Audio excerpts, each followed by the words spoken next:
ताबिउ साधु किबिकु राश्री भैगचंद्र निंगथौना अवागी लांदा मणिपुर थादोक्तुना लांजेनबगी वारीनी मणिपुर से थादोगा चेनबा साधु की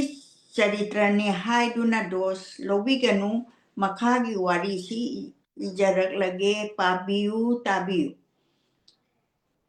अवागी तेंगोलना भैगचंद्र निंगथौ हाकदबगी कोइथी थिरकबदा मणिपुर लेबा याददुना मयांग लेबाक कसार हाइनासु खंगनारिबा सिदा सियनबा मनाय कयागा लोइनना घाटिया पाट कौबा ममांगैदा अर्जुन की सगोल लाई हाइबा लंबी अदुदा लेंगकपना खेबु चिंग यौरे खेबु चिंग असिदी यामना वांगबा चिंगनी चिंगदोनसु यामना लोंगी लोकसु मसिंग यामी ख्वाइदगी हेना वांगबा चिंगदोन अमदा हैपाल लेपाल कयाना फजना हौरी कुंगना हौबना नुमितकी मंगाल चंगदे मखाददी इकोकोई लोकनुंगदा इंगलबा लोकहीना फजना चेली अदुदगी हुमलकपा नुंगसितुदी यामना सुइंगी अंकुर लेहाव आगरु चंदोन कुराव फजना हौरी लेसुगी उगी लई अपिक जाति की लई मयाम से थारकपनी खारम लेसुक नागेश्वर हैनो आई नागेश्वर ऐसे यामन नुंगसिबा लई अमखंगनी उरेनी अदुगा हैनो अदुगा उथंबाल लेगी जात सुना साली खोई मुसिंगना मनम ताबदा गुन्ना हायना ngangli singi lengang singduna chana machu mali yengbada pungning huba singni yamna wangba sing adugi mamangda yamna lukhraba lok amasu leiri yengbada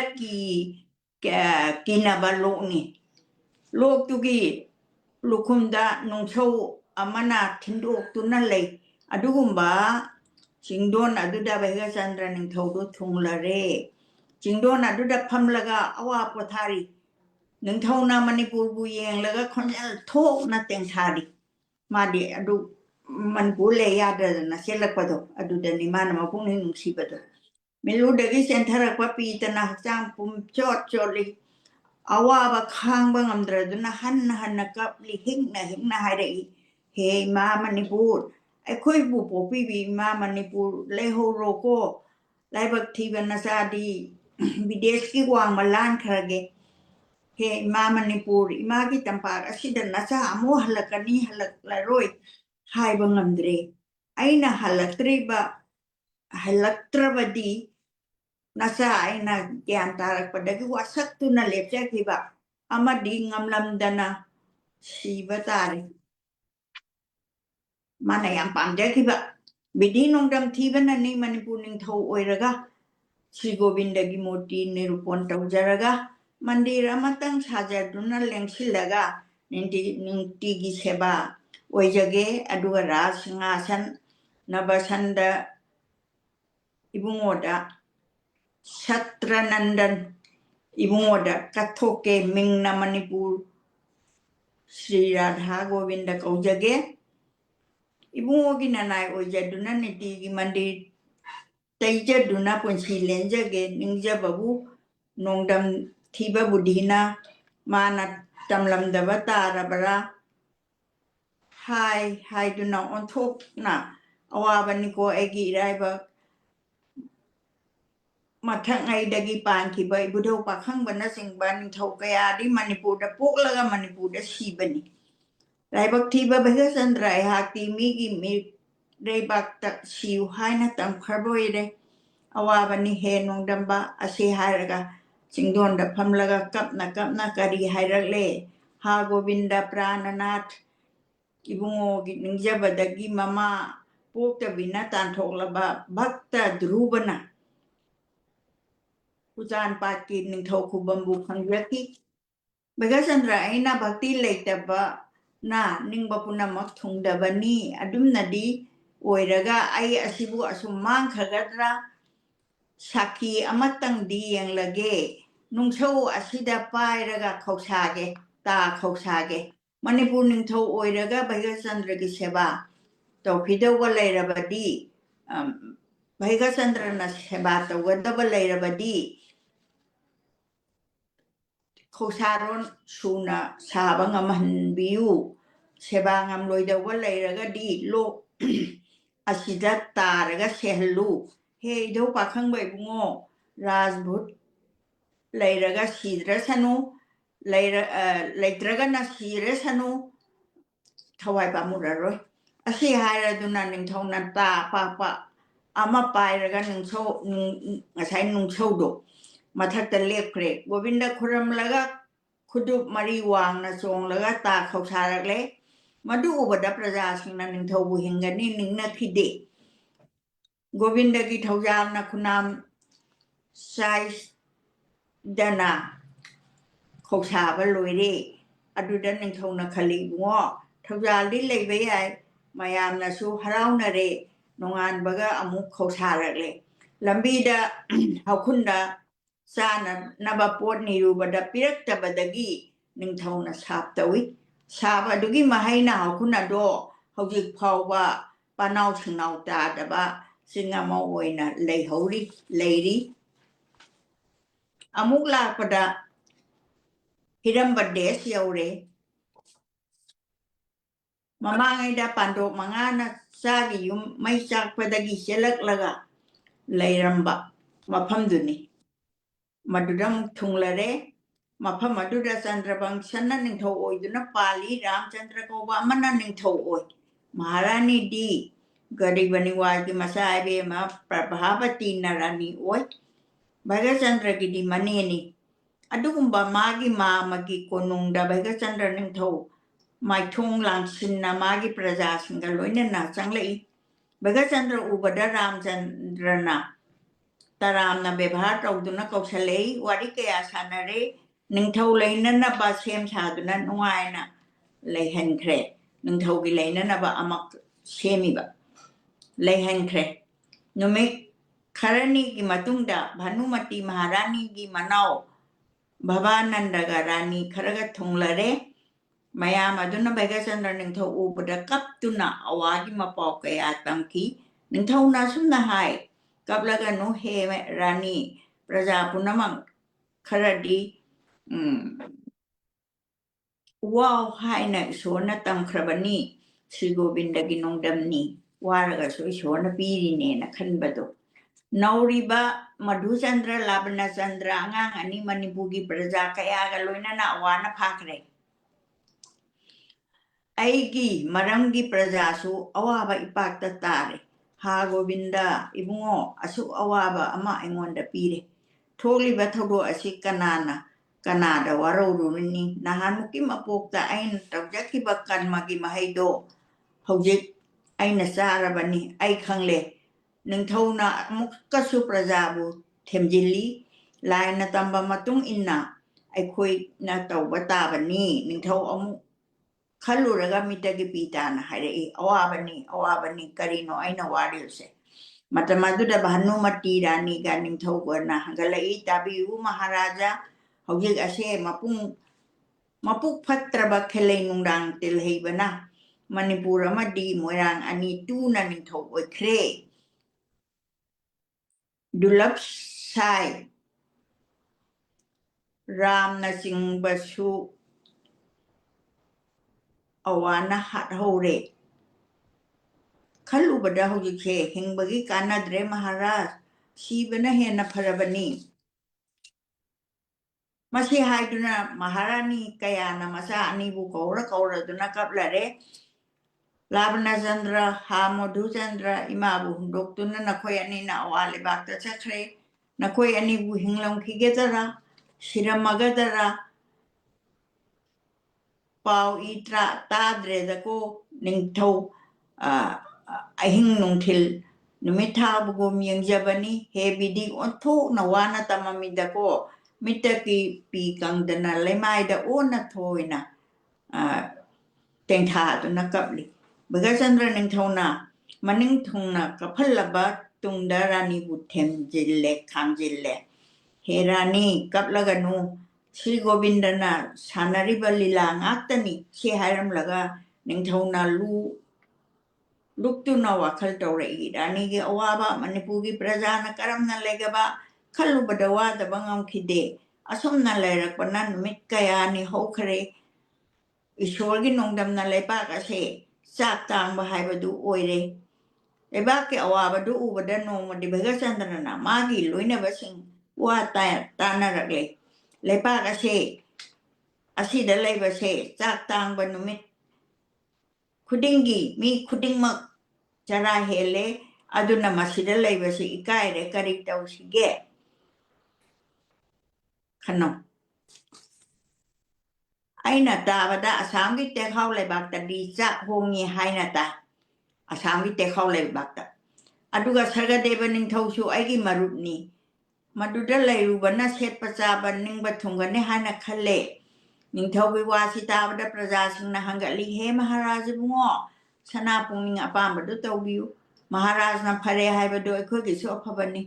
madu tabada ningthau na haire asam desta satlasi maduda satlaga gyan taana matam khara lelurasi nonganba numita ramchandra ningthauda hairei he mama maharajgi dalerakpasi kuirakle adugisu mathakta laigi nongdam bana chak tangba thokle adu matam kharadang te khau leibakta leirurage wadu tabada ramchandra hai bhagasandra ningthau aigi dal leibada karimata singnaganu ai se nangi mamani aina sari makhaina hatu chagani karigi chara heloi hojikti saratu oiragle phausu mulagle awaba koklagani madu tabada bhagasandra hai mama bute khaugi ningthau sargadebado aigi sanaraba marupni aduna namak sete khau yongle mamagi lebakse namak makini ningjai aduna ni namak na singna balektana lejabani adubu sargadebana su unaningi wadu tabada ramna hairei ai ningthauna apambadu tawkharo aigi dikari so kaiba lekte ningthauna ayaba pirabada khuram lamlaga sangai da lenglakle nongala pada prajasnan prata snan loire prasadi lore manai masal puraga jatra tawrakle numekayani laktuna tekhau ki konung yorabada manai ama tharaga pau pirure sagadeva ningthau pau phangkhre mantri ratan yengduna yathang pire isaina manipurgi ningthau bhagasandra se aigaluna dinaba marupni athen por langu aikhoi mayam thoktuna oklurasi acha athakna chingba aikhoigi deski hauna bi tawgadabani ningthaugi atang phanglabada praja mayamna sandesh kaya marum langduna ningthau mantri praja loinana mangal tawduna bhagasandra bu oklare ningthau ani unare kuina unadraba matungda unaribase yamna din nungainare yamna nungsinabagi premda kona painai harau nungainai kona ba painaba tawi harau nungainai adugi tungda tekhau ningthau sargadebana munna yenglaga hairei he marup bhagasandra nahaki maithongdi thagumna ningthijabani aduk phajaba nahakna musukmuna kahaliba mittagi mifam kangdana awaba sakham puduna egi nakta lakpabu karambada satarabage nahaki maithong adu yengbada nungaiti maram hayu maharaj hojik maram dutage wadu tabada bhagasandra ningthauna sargadebada yenglaga awaba wari sarakle he maharaja lagi nongdam thibana awaga lan panabada awagi tengol nangam khare ai mai thi hore aigi manipur leipak kaire masidagi hena mai thiba amal leiktare he ningthau awaba amana aina pukjaba isani labna chandra modhu chandra angang ani do awagi tengol gilamina pharaga awale pakta pukhre manipur praja kaya singda manda magi jiba hinnanaba lona khare aidi lekpham lotpham khangdraduna maharajgi nakta lakpani ꯃꯔꯨꯞꯀꯤ ꯃꯅꯥꯛ ꯑꯁꯤꯗ ꯂꯩꯔꯒ ꯑꯋꯥꯕꯁꯤ ꯈꯔ ꯀꯣꯛꯀꯗ꯭ꯔꯥ ꯈꯟꯗꯨꯅ ꯂꯥꯛꯄꯅꯤ ꯍꯦ ꯙꯤꯛꯀ ꯇꯣꯟꯈ꯭ꯔꯦꯗꯀꯣ ꯑꯩꯒꯤ ꯃꯄꯣꯛꯁꯦ ꯑꯩꯅ ꯏꯁꯣꯔꯗ ꯀꯌꯥꯃꯨꯛ ꯌꯥꯝꯅ ꯂꯥꯟꯈ꯭ꯔꯕ ꯃꯍꯥꯔꯥꯖ ꯑꯩꯅ ꯂꯣꯏꯅ ꯈꯪꯂꯦ ꯅꯍꯥꯟꯃꯨꯛꯀꯤ ꯃꯄꯣꯛꯇ ꯑꯩꯅ ꯇꯧꯈꯤꯕ ꯀꯔꯃꯒꯤ ꯃꯍꯩꯗꯣ ꯍꯧꯖꯤꯛ ꯐꯪꯂꯔꯤꯕꯅꯤ ꯍꯦ ꯃꯔꯨꯞ ꯑꯩꯅ ꯂꯥꯛꯂꯤꯕꯁꯦ ꯅꯍꯥꯛꯀꯤ ꯅꯔꯩꯄꯥꯛ ꯑꯁꯤꯗ ꯃꯇꯝ ꯈꯔꯗꯪ ꯂꯦꯟꯒꯦ ꯉꯝꯂꯒꯅ ꯑꯋꯥ ꯇꯥꯟꯊꯣꯛꯂꯒ ꯃꯅꯤꯄꯨꯔꯗ ꯂꯩꯒꯦ ꯉꯝꯗ꯭ꯔꯒꯅ ꯊꯋꯥꯏꯁꯦ ꯃꯥꯡꯈ꯭ꯔꯁꯅꯨ ꯀꯔꯤꯕꯨ ꯄꯥꯝꯃꯨꯔꯤꯕꯅꯣ ꯃꯁꯤ ꯍꯥꯏꯔꯒ ꯅꯤꯡꯊꯧꯅ ꯍꯤꯛꯅ ꯀꯞꯂꯦ ꯚꯩꯒꯆꯟꯗ꯭ꯔꯒꯤ ꯊꯃꯣꯏ ꯁꯣꯛꯄ ꯋꯥ ꯇꯥꯕꯗ ꯁꯔꯒꯗꯦꯕ ꯅꯤꯡꯊꯧꯅ ꯌꯥꯝꯅ ꯕꯦꯕꯥꯔꯒ ꯂꯣꯏꯅꯅ ꯈꯥꯝꯖꯤꯜꯂꯤ ꯍꯦ ꯃꯍꯥꯔꯥꯖ ꯚꯩꯒꯆꯟꯗ꯭ꯔ ꯅꯤꯡꯊꯧ ꯑꯋꯥꯕ ꯋꯥꯈꯜꯗꯨ ꯍꯧꯖꯤꯛꯇꯤ ꯈꯜꯂꯨꯔꯅꯨ ꯃꯤꯑꯣꯏ ꯄꯣꯛꯁꯦ ꯃꯇꯝꯒꯤ ꯃꯇꯨꯡ ꯏꯟꯕꯅꯤ ꯖꯣꯏ ꯑꯣꯏꯕꯁꯨ ꯃꯥꯏꯊꯤꯕꯁꯨ ꯃꯇꯝ ꯈꯔ ꯋꯥꯎ ꯍꯥꯏꯅ ꯇꯝꯕꯅꯅꯤ ꯁꯨꯝ ꯋꯥꯗꯨꯅ ꯂꯩꯔꯔꯣꯏ ꯖꯣꯏ ꯑꯣꯏꯌꯨ ꯍꯥꯏꯕ ꯃꯇꯝ ꯑꯃꯨꯛ ꯃꯅꯤꯄꯨꯔꯒꯤ ꯅꯤꯡꯊꯧ ꯑꯣꯏꯔꯛꯈꯤꯅꯤ ꯋꯥꯔꯤꯉꯩ ꯃꯇꯝꯁꯤꯗ ꯑꯩꯒꯤꯗ ꯅꯨꯡꯉꯥꯏꯅ ꯂꯩꯃꯤꯟꯅꯁꯤ ꯃꯁꯤ ꯍꯥꯏꯗꯨꯅ ꯀꯣꯅꯨꯡꯗ ꯄꯨꯁꯜꯂꯦ ꯑꯍꯥꯟꯕ ꯁꯪꯒꯥꯏ ꯑꯃ ꯁꯥꯔꯒ ꯅꯤꯡꯊꯧꯕꯨ ꯂꯩꯍꯜꯂꯦ ꯚꯩꯒꯆꯟꯗ꯭ꯔ ꯅꯤꯡꯊꯧꯗꯤ ꯑꯉꯥꯡ ꯑꯣꯏꯔꯤꯉꯩꯗꯒꯤ ꯃꯁꯥꯅ ꯁꯥꯙꯨ ꯁꯪꯒ ꯊꯤꯖꯩ ꯕ꯭ꯔꯥꯍ꯭ꯃण ꯕꯩꯁꯅꯕꯕꯨ ꯁꯦꯕꯥ ꯇꯧꯏ ꯔꯥꯙꯥ ꯒꯣꯕꯤꯟꯗꯒꯤ ꯄ꯭ꯔꯦꯃ ꯚꯛꯇꯤ ꯂꯩꯖꯩ ꯅꯍꯥ ꯑꯍꯜ ꯍꯥꯏꯕ ꯂꯩꯇꯦ ꯃꯤꯑꯣꯏꯕꯁꯤꯗꯤ ꯃꯊꯛꯉꯩꯗꯒꯤ ꯆꯟꯈꯤꯕ ꯋꯥꯈꯜ ꯁꯥꯖꯠ ꯑꯁꯦ ꯑꯁꯨꯝ ꯂꯣꯏꯅꯔꯛꯄꯅꯤ ꯍꯥꯏꯕꯁꯦ ꯑꯆꯨꯝꯕꯅꯤ ꯚꯩꯒꯆꯟꯗ꯭ꯔ ꯏꯁꯣꯔꯒꯤ ꯁꯦꯕꯥ ꯇꯧꯗꯨꯅ ꯃꯇꯝ ꯂꯦꯜꯂꯛꯏ ꯃꯣꯏꯔꯥꯡ ꯂꯩꯄꯥꯛꯇ ꯈꯦꯂꯦꯝꯕ ꯅꯤꯡꯊꯧꯅ ꯂꯩꯄꯥꯛ ꯑꯅꯤ ꯇꯨꯅ ꯄꯥꯟꯕꯒꯤ ꯅꯥꯄꯜꯅ ꯀꯅꯥꯕꯨꯁꯨ ꯎꯈꯤꯗ꯭ꯔꯦ ꯑꯁꯨꯝꯅ ꯂꯩꯔꯛꯄꯅ ꯆꯍꯤ ꯀꯌꯥ ꯍꯧꯈ꯭ꯔꯕ ꯃꯇꯨꯡꯗ ꯅꯣꯡꯃꯗꯤ ꯗꯔꯕꯥꯔ ꯃꯌꯥꯏꯗ ꯑꯗꯨꯉꯩ ꯑꯋꯥ ꯂꯩꯄꯥꯛꯇ ꯂꯥꯟ ꯅꯦꯛꯄ ꯊꯥꯔꯨꯕ ꯍꯦꯃꯅꯥꯏꯕ ꯁꯦꯂꯨꯡꯕ ꯌꯦꯡꯗꯨꯅ ꯍꯥꯏꯔꯛꯏ ꯍꯦ ꯁꯦꯂꯨꯡꯕ ꯚꯩꯒꯆꯟꯗ꯭ꯔꯒꯤ ꯄꯥꯎ ꯇꯥꯕ꯭ꯔꯥ ꯃꯕꯨꯛ ꯐꯠꯇꯕꯅꯤ ꯍꯤꯔꯝꯕꯒꯤ ꯂꯩꯄꯥꯛꯇ ꯆꯦꯟꯗꯨꯅ ꯂꯩꯔꯨꯔꯦ ꯙꯔꯃ ꯂꯩꯇꯕꯅꯤꯅ ꯃꯔꯩꯕꯥꯛ ꯃꯥꯡꯂꯦ ꯆꯥꯛ ꯇꯥꯡꯕꯅ ꯇꯥꯟꯊꯣꯛꯈ꯭ꯔꯦ ꯍꯥꯏꯅꯩ ꯒꯇꯤ ꯂꯩꯇꯗꯨꯅ ꯇꯦꯈꯥꯎ ꯅꯤꯡꯊꯧ ꯁꯔꯒꯗꯦꯕꯗ ꯆꯪꯖꯗꯨꯅ ꯂꯩꯔꯦ ꯍꯥꯏꯕ ꯇꯥꯔꯦ ꯑꯩꯒꯤ ꯇꯧꯕ ꯉꯝꯕ ꯒꯨꯟꯁꯦ ꯍꯥꯟꯅꯅ ꯈꯪꯗꯕꯅꯤ ꯈꯦꯂꯩ ꯅꯨꯡꯅꯥꯡ ꯑꯩꯒꯤ ꯃꯥꯡꯗꯕꯨ ꯃꯥꯒꯨꯝꯕꯅ ꯀꯔꯤ ꯇꯧꯕ ꯉꯝꯒꯅꯤ ꯃꯥꯕꯨ ꯍꯦꯟꯕ ꯃꯤ ꯅꯥꯄꯜ ꯍꯦꯟꯕꯅꯤ ꯍꯥꯏꯅ ꯅꯥꯄꯜ ꯇꯧꯔꯕꯗꯤ ꯃꯍꯥꯛꯇ ꯃꯥꯡꯖꯕꯅꯤ ꯅꯨꯃꯤꯠꯀꯤ ꯃꯃꯥꯡꯗꯕꯨ ꯂꯥꯃꯩ ꯊꯥꯟꯕꯤꯅ ꯀꯌꯥ ꯌꯥꯝꯅ ꯉꯥꯟꯕ ꯉꯝꯖꯒꯅꯤ ꯇꯨꯔꯦꯜꯅ ꯆꯥꯎꯗꯨꯅꯁꯨ ꯁꯃꯨꯗ꯭ꯔꯒ ꯄꯥꯕ ꯌꯥꯕꯔꯣ ꯂꯥꯃꯩꯒꯤ ꯃꯃꯥꯡꯗ ꯆꯔꯥꯡꯅ ꯀꯔꯤ ꯇꯧꯒꯅꯤ ꯅꯣꯡꯂꯩ ꯅꯨꯡꯁꯤꯠꯀꯤ ꯃꯃꯥꯡꯗ ꯇꯦꯔꯥ ꯃꯐꯣꯜꯅ ꯀꯔꯤ ꯇꯧꯒꯅꯤ ꯂꯩꯁꯧꯕꯨꯡꯅ ꯅꯤꯇꯤꯒꯤ ꯁꯧꯖꯗꯨꯅꯁꯨ ꯁꯅꯥꯖꯤꯡꯒ ꯄꯥꯕ ꯌꯥꯕ꯭ꯔꯣ ꯁꯔꯦꯡꯒꯤ ꯃꯃꯥꯡꯗ ꯈꯖꯤꯡꯅ ꯀꯩꯗꯧꯅꯤ ꯅꯨꯡꯁꯥꯒꯤ ꯃꯃꯥꯡꯗ ꯎꯆꯤꯅ ꯆꯣꯂꯣꯝ ꯇꯧꯔꯨꯕꯗꯤ ꯊꯋꯥꯏ ꯃꯥꯡꯕꯗꯒꯤ ꯍꯦꯟꯕ ꯀꯔꯤ ꯐꯪꯒꯅꯤ ꯑꯁꯨꯝꯅ ꯚꯩꯒꯆꯟꯗ꯭ꯔꯅ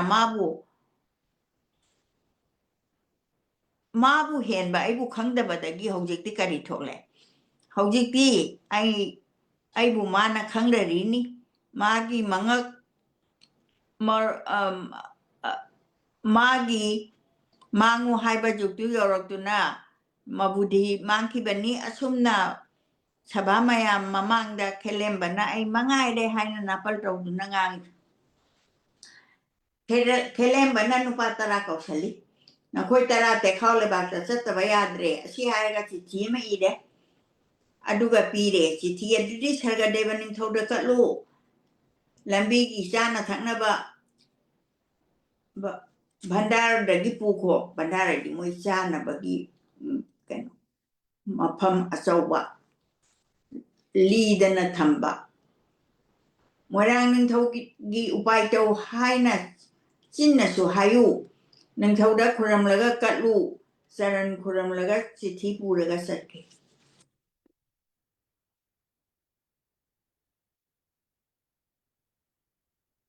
ꯅꯨꯃꯤꯠ ꯀꯌꯥꯅꯤ ꯂꯥꯛꯄꯅ ꯑꯁꯥꯝ ꯂꯩꯄꯥꯛꯇ ꯊꯨꯡꯂꯔꯦ ꯊꯣꯡ ꯁꯪꯕ ꯎꯅꯗꯨꯅ ꯊꯣꯡ ꯉꯥꯛꯄ ꯅꯤꯡꯊꯧꯗ ꯍꯪꯒꯠꯂꯨꯔꯦ ꯅꯤꯡꯊꯧꯅ ꯃꯥꯡꯗ ꯄꯨꯁꯤꯜꯂꯦ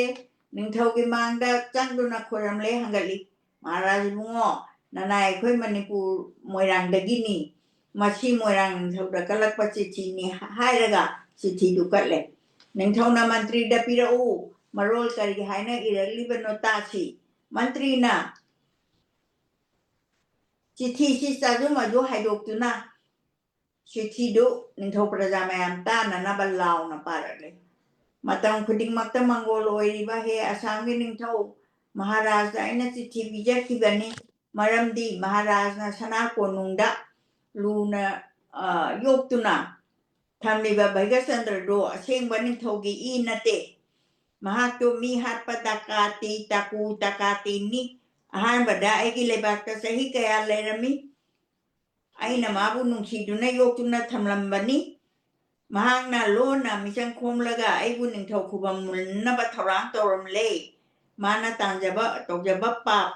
masana phangjabani matonta leibangamdraduna lebak thadoktuna chenkhibani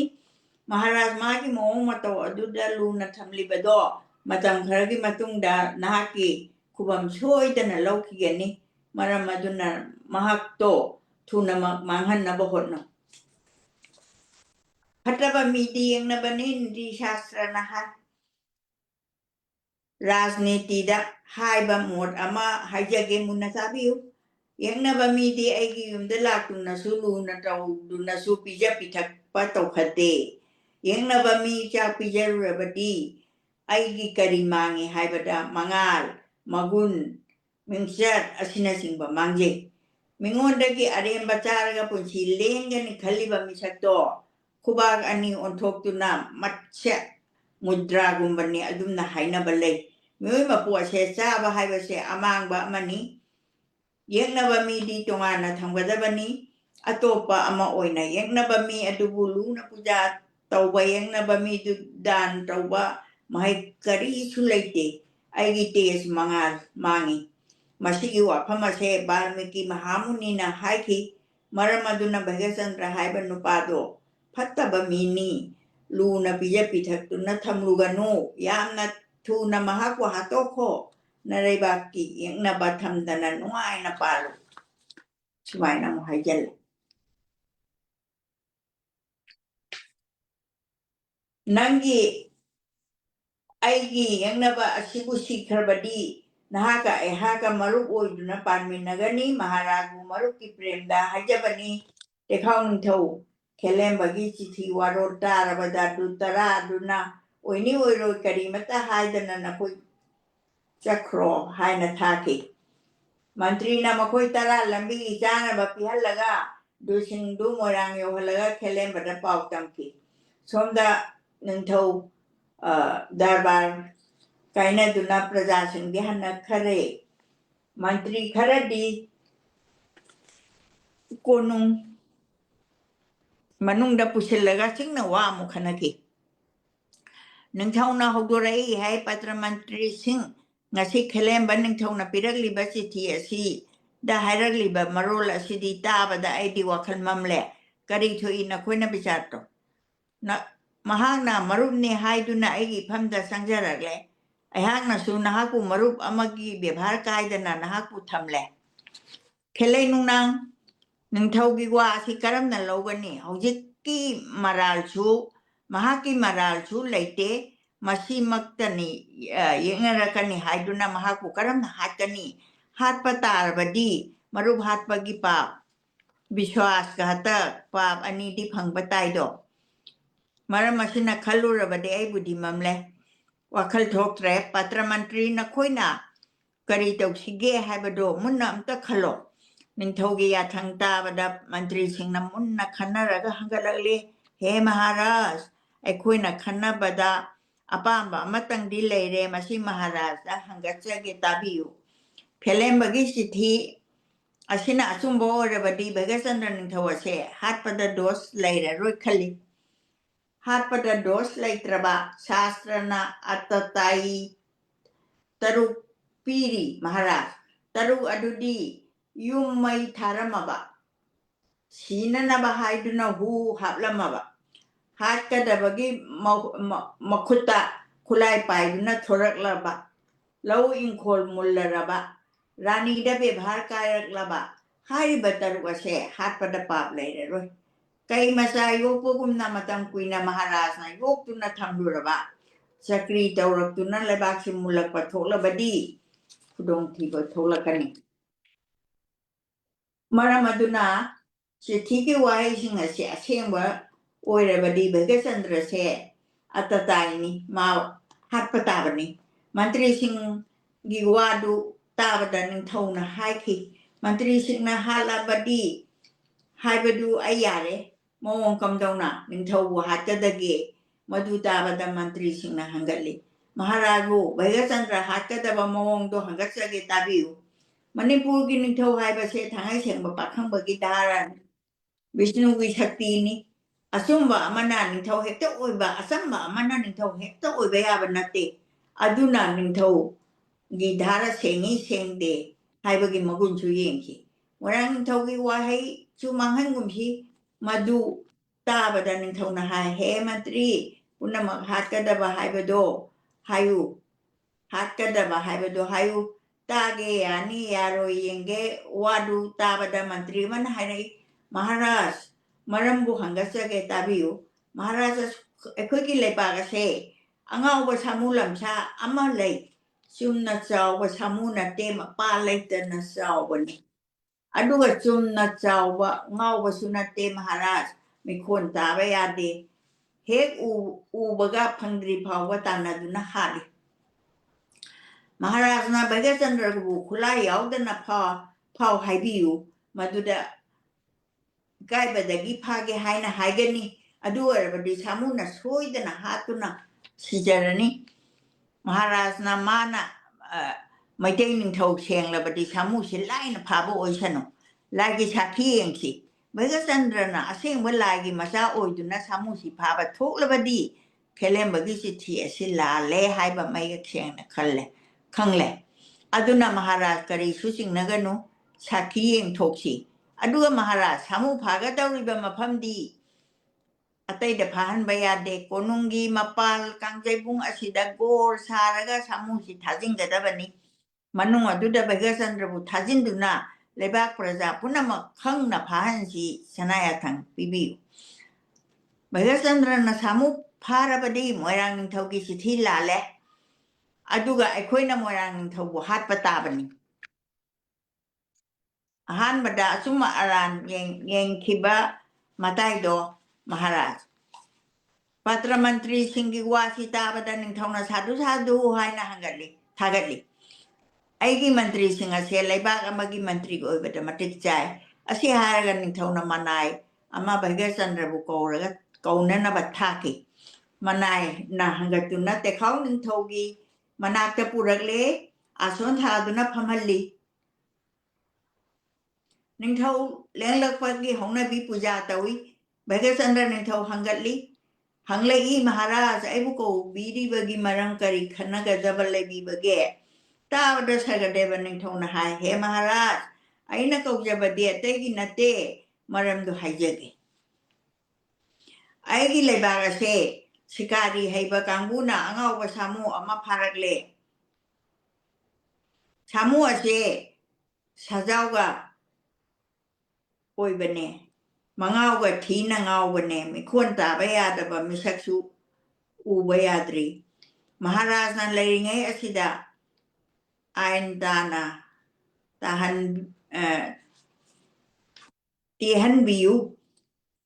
ꯇꯦꯍꯟꯕꯤꯌꯨ ꯑꯩꯅ ꯄꯥꯝꯃꯤ ꯇꯦꯍꯟꯕꯤꯕꯗꯨ ꯑꯩꯅ ꯄꯥꯝꯃꯤ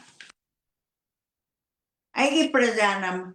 ꯃꯩꯇꯩ ꯅꯤꯡꯊꯧ ꯍꯥꯏꯕꯁꯦ ꯂꯥꯏꯒꯤ ꯃꯆꯥꯅꯤ ꯌꯥꯝꯅ ꯃꯒꯨꯟ ꯂꯩꯕꯅꯤ ꯑꯩꯈꯣꯏꯕꯨ ꯑꯃꯨꯛꯇ ꯎꯍꯜꯂꯨ ꯁꯥꯃꯨ ꯑꯉꯥꯎꯕꯁꯦ ꯈꯨꯠꯂꯥꯏ ꯌꯥꯎꯗꯅ ꯚꯩꯒꯆꯟꯗ꯭ꯔꯕꯨ ꯐꯥꯍꯜꯂꯨ ꯍꯥꯏꯔꯦ ꯂꯥꯏꯒꯤ ꯃꯆꯥ ꯑꯣꯏꯕ ꯃꯅꯤꯄꯨꯔꯒꯤ ꯅꯤꯡꯊꯧ ꯄꯥꯈꯪꯕꯒꯤ ꯙꯥꯔꯥ ꯕꯤꯁꯅꯨꯒꯤ ꯁꯛꯇꯤ ꯑꯣꯏꯕ ꯅꯤꯡꯊꯧꯒꯤ ꯒꯨꯟꯗꯨ ꯄ꯭ꯔꯖꯥ ꯑꯩꯈꯣꯏ ꯌꯦꯡꯖꯒꯦ ꯑꯁꯨꯝꯅ ꯄ꯭ꯔꯖꯥ ꯈꯤꯕꯤꯛꯅ ꯑꯩꯉꯣꯟꯗ ꯉꯥꯏꯍꯥꯛ ꯂꯩꯇꯅ ꯂꯥꯎꯔꯤ ꯑꯩꯅꯁꯨ ꯃꯍꯥꯔꯥꯖꯒꯤ ꯒꯨꯟꯗꯨ ꯌꯦꯡꯅꯤꯡꯉꯤ ꯁꯅꯥꯕꯨꯗꯤ ꯀꯔꯤ ꯊꯣꯛꯏ ꯁꯔꯒꯗꯦꯕ ꯅꯤꯡꯊꯧꯒꯤ ꯋꯥꯁꯤ ꯇꯥꯕꯗ ꯚꯩꯒꯆꯟꯗ꯭ꯔ ꯅꯤꯡꯊꯧ ꯆꯤꯡꯅ ꯅꯟꯕꯒꯨꯝꯅ ꯃꯥꯏꯀꯩ ꯄꯨꯝꯅꯃꯛ ꯃꯝꯈ꯭ꯔꯦ ꯕꯨꯙꯤ ꯊꯣꯛꯈꯤꯗ꯭ꯔꯦ ꯀ꯭ꯔꯤꯁꯅ ꯀ꯭ꯔꯤꯁꯅ ꯑꯁꯣꯟꯗꯨꯅ ꯂꯨꯞꯊꯈ꯭ꯔꯦ ꯃꯇꯝꯗꯨꯗ ꯒꯣꯕꯤꯟꯗꯒꯤ ꯊꯧꯖꯥꯜꯒꯤ ꯚꯒꯋꯠꯀꯤ स्कंध 3 की श्लोक अमबुन निंगसिंगले सुकना हायगी हे परिखित संसार की जीव पुनम असे मराय भक्त तमख्रबनी फंजौ हारबदी लंबीदा ताहौब मिगी मपोट अदु कनागुंबा अमना खुलक्तुना पीरे मंगाव मांगू हायबा लेरबदी लुबाक मनुंगदा लोतुना थंबा पोतो मफम खंगदना मांगी अदुगुंबा मागी सीबा मतम यौरबदी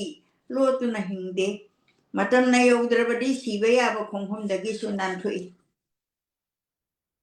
मैगचंद्रना खल्ली आइबु सीयु हायबा मतमदु थुंगलरबोयरे अदु नत्रबदी निंथौना ngaw wasamu खुला यावदना फाव हायरोइदबनी अदुगा सीबा कीदबदगी सामु फाबा ngamloi हायरसिरा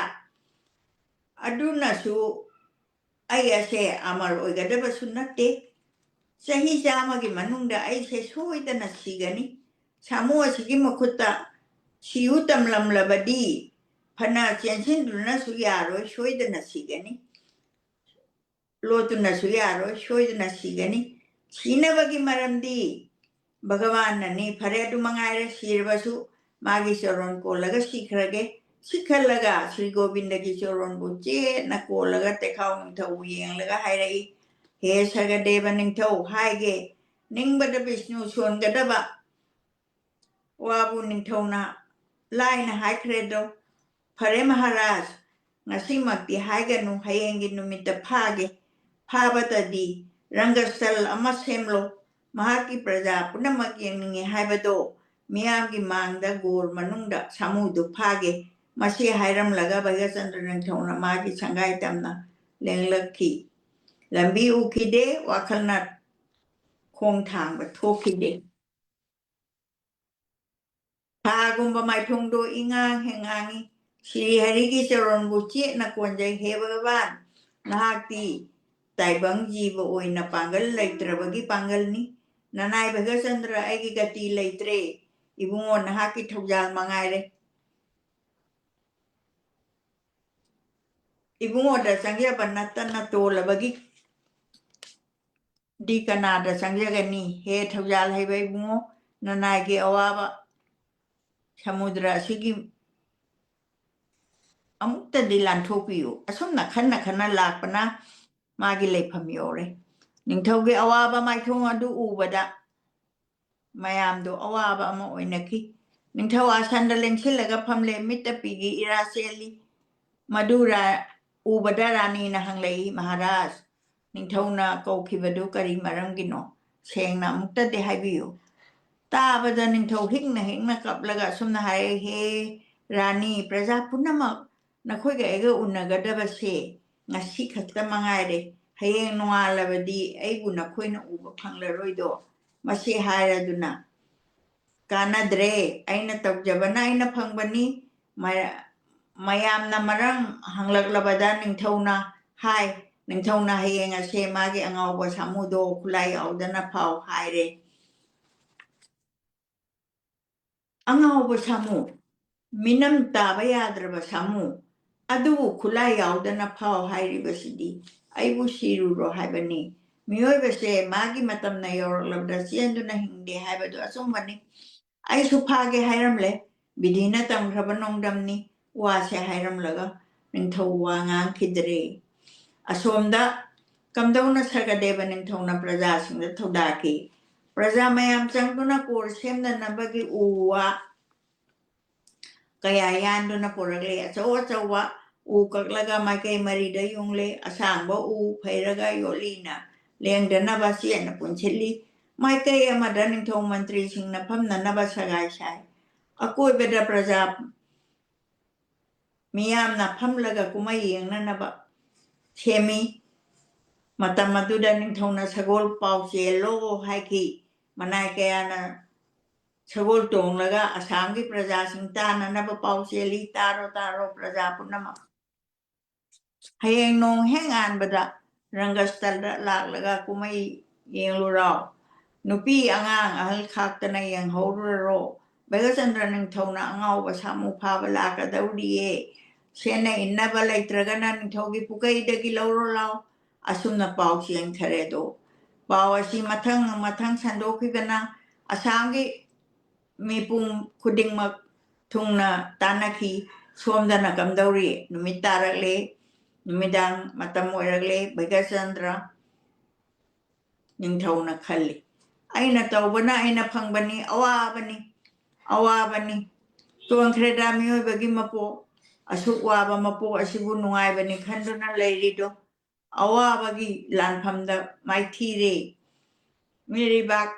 ꯍꯤꯡꯅꯅꯕꯅꯤ ꯍꯥꯏꯗꯨꯅ ꯆꯦꯜꯂꯛꯂꯦ ꯑꯩꯒꯤ ꯗꯣꯁꯅ ꯃꯅꯤꯄꯨꯔꯒꯤ ꯄ꯭ꯔꯖꯥ ꯋꯥꯍꯧꯔꯦ ꯑꯄꯤꯛꯄ ꯏꯆꯥ ꯑꯅꯤꯁꯨ ꯑꯋꯥꯅ ꯐꯥꯗꯨꯅ ꯄꯨꯕꯤꯈꯔꯦ ꯃꯃꯥꯒꯤ ꯑꯃ꯭ꯔꯤꯇꯒꯤ ꯒꯟꯙ ꯀꯣꯛꯇ꯭ꯔꯤꯕ ꯑꯉꯥꯡꯅꯤ ꯏꯄꯥꯒꯤ ꯊꯋꯥꯏ ꯑꯣꯏꯔꯤꯕ ꯍꯦ ꯂꯥꯕꯅꯆꯟꯗ꯭ꯔ ꯍꯦ ꯃꯣꯙꯨꯆꯟꯗ꯭ꯔ ꯏꯄꯥꯗꯤ ꯍꯌꯦꯡꯗꯤ ꯁꯤꯔꯅꯤ ꯎꯅꯕ ꯐꯪꯂꯔꯣꯏ ꯅꯈꯣꯏꯅ ꯍꯤꯡꯂꯤꯗ꯭ꯔꯥ ꯁꯤꯔꯝꯂꯗ꯭ꯔꯥ ꯄꯥꯎꯁꯨ ꯇꯥꯈꯤꯗ꯭ꯔꯦ ꯎꯕꯁꯨ ꯐꯪꯈꯤꯗꯔꯦ ꯅꯃꯥꯒ ꯄꯨꯟꯅ ꯂꯩꯍꯧꯔꯕꯗꯤ ꯑꯩꯒꯤ ꯑꯋꯥꯕ ꯀꯣꯛꯀꯗꯧꯕꯅꯤꯀꯣ ꯅꯈꯣꯏꯅ ꯀꯔꯝ ꯇꯧꯍꯧꯅꯤ ꯑꯩꯗꯤ ꯍꯌꯦꯡ ꯁꯣꯏꯗꯅ ꯁꯤꯔꯅꯤ ꯑꯋꯥꯕꯅꯤꯗ ꯍꯔꯤꯃꯥꯅ ꯀꯔꯝ ꯇꯝꯂꯤꯒꯕ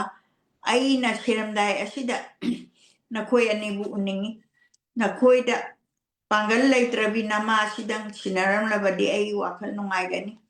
ꯅꯤꯡꯊꯧꯒꯤ ꯑꯋꯥꯕ ꯋꯥꯈꯜꯗꯨ ꯎꯕꯗ ꯚꯥꯅꯨꯃꯇꯤ ꯔꯥꯅꯤꯅ ꯊꯦꯝꯖꯤꯟꯕ ꯋꯥꯍꯩꯅ ꯍꯥꯏꯔꯛꯏ ꯃꯍꯥꯔꯥꯖ ꯏꯕꯨꯡꯉꯣ ꯃꯇꯥꯡ ꯑꯁꯤ ꯌꯧꯔꯕꯗꯤ ꯒ꯭ꯌꯥꯟ ꯃꯥꯡꯕꯤꯒꯅꯨ ꯃꯤꯑꯣꯏꯕꯒꯤ ꯑꯐ ꯐꯠꯇ ꯃꯔꯝ ꯁꯤꯟꯕꯤꯅꯕ ꯚꯒꯋꯥꯟ ꯂꯩꯔꯤ ꯁꯪꯁꯥꯔꯁꯦ ꯃꯍꯥꯛꯅ ꯏꯔꯥꯏ ꯂꯥꯏꯅ ꯁꯦꯝꯂꯤꯕꯅꯤ ꯌꯣꯛꯂꯤꯕꯅꯤ ꯃꯥꯡꯍꯜꯂꯤꯕꯅꯤ ꯃꯥꯅ ꯁꯥꯟꯅꯕ ꯂꯤꯂꯥꯕꯨ ꯃꯤꯑꯣꯏꯕ ꯀꯅꯥꯅ ꯈꯪꯕ ꯉꯝꯕꯒꯦ ꯀꯅꯥꯅ ꯃꯔꯨꯞꯅꯣ ꯀꯅꯥꯅ ꯏꯄꯥꯅꯣ ꯄꯨꯝꯅꯃꯛ ꯃꯌꯥ ꯉꯥꯛꯇꯅꯤ ꯑꯗꯨꯒꯨꯝꯕ ꯃꯌꯥꯗꯣ ꯊꯥꯗꯣꯛꯄꯤꯔꯣ ꯃꯍꯥꯔꯥꯖ ꯁ꯭ꯔꯤ ꯒꯣꯕꯤꯟꯗꯕꯨ ꯅꯤꯡꯁꯤꯡꯕꯤꯌꯨ ꯑꯋꯥꯕ ꯏꯄꯥꯛ ꯑꯁꯤꯗꯒꯤ ꯂꯥꯟꯅꯅꯕ ꯑꯁꯤꯒꯨꯝꯕ ꯚꯛꯇꯤ ꯂꯩꯕꯤ ꯃꯍꯥꯔꯥꯅꯤ ꯐꯖꯈ꯭ꯔꯕ ꯋꯥꯍꯩ ꯑꯁꯤ ꯇꯥꯕꯗ ꯅꯤꯡꯊꯧꯒꯤ ꯊꯃꯣꯏ ꯄꯦꯟꯈ꯭ꯔꯗꯨꯅ ꯈꯜꯂꯛꯏ ꯍꯦ ꯄ꯭ꯔꯤꯌꯦ ꯑꯩꯅ ꯋꯥꯔꯕ ꯃꯇꯝ ꯑꯁꯤꯗ ꯅꯍꯥꯛꯅ ꯑꯋꯥꯕ ꯏꯄꯥꯛ ꯑꯁꯤꯗ ꯂꯥꯟꯅꯅꯕ ꯍꯤ ꯄꯤꯕꯤꯔꯦ ꯍꯦ ꯄ꯭ꯔꯤꯌꯦ ꯅꯍꯥꯛꯅ ꯍꯥꯏꯕ ꯑꯆꯨꯝꯕ ꯋꯥ ꯑꯁꯤ ꯑꯆꯨꯝꯕꯅꯤ ꯌꯥꯝꯅ ꯆꯨꯝꯈ꯭ꯔꯕ ꯋꯥꯅꯤ ꯏꯕꯨꯡꯉꯣ ꯅꯍꯥꯛ ꯅꯠꯇꯅ ꯑꯩꯈꯣꯏꯕꯨ ꯀꯔꯤꯃꯠꯇ ꯀꯔꯤ ꯇꯧꯕ ꯉꯝꯒꯅꯤ ꯃꯈꯣꯏ ꯄꯨꯝꯅꯃꯛ ꯁ꯭ꯔꯤ ꯒꯣꯕꯤꯟꯗꯒꯤ